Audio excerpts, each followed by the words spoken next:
As for clothing, clothing did change throughout the later part of the Iron Age into the Roman period. They tried to be much more Romanised. However, the people in this villa, if you were male and you were originally from the Iron Age, you probably carry on wearing the trousers, the breeches that the Iron Age people were wearing, but only use the toga when you're entertaining, and you'd only use the toga when you've got the home course running.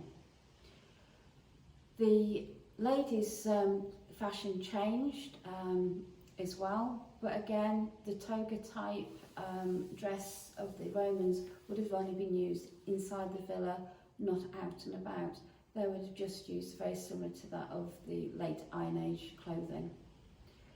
As we go through the Roman period, those things will change again. So Romans never stayed still. The idea that trade was just male is certainly in the literature is true, but in the archaeology it is questionable. In Britain there seems to be an awful lot of trade in the towns that are by women, although there is no written sources to say one way or the other. So it's very difficult to understand what is actually going on in the Roman society in Britain. We know about the Roman society in Rome quite a bit, and we tend to take our ideas from that, but we don't actually look at the people they were conquering and eventually marrying and having their own children, how those different cultures blended together and how those cultures then changed how people's outlook were.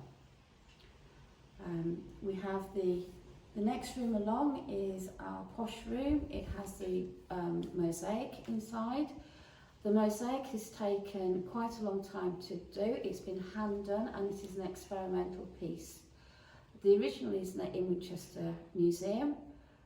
The mosaic that we created, the circle part has taken I believe 500 hours over 12 volunteers, so 500 hours times 12 is what it's taken for the centre part. The outer part, the square part, which is a plain tiling or mosaicing, that took a lot less time. Took again 12 people, only taken within 40 hours, so it's a lot quicker. The mortar that they use is experimental and it actually moves with heat and wear, and we know that the Romans in Britain used a mortar that seems to move, because we see in the archaeology, as many things have fallen on top of mosaics, they just bend and cope with the terrain of the objects it's been laid on and buried for thousands of years until excavation.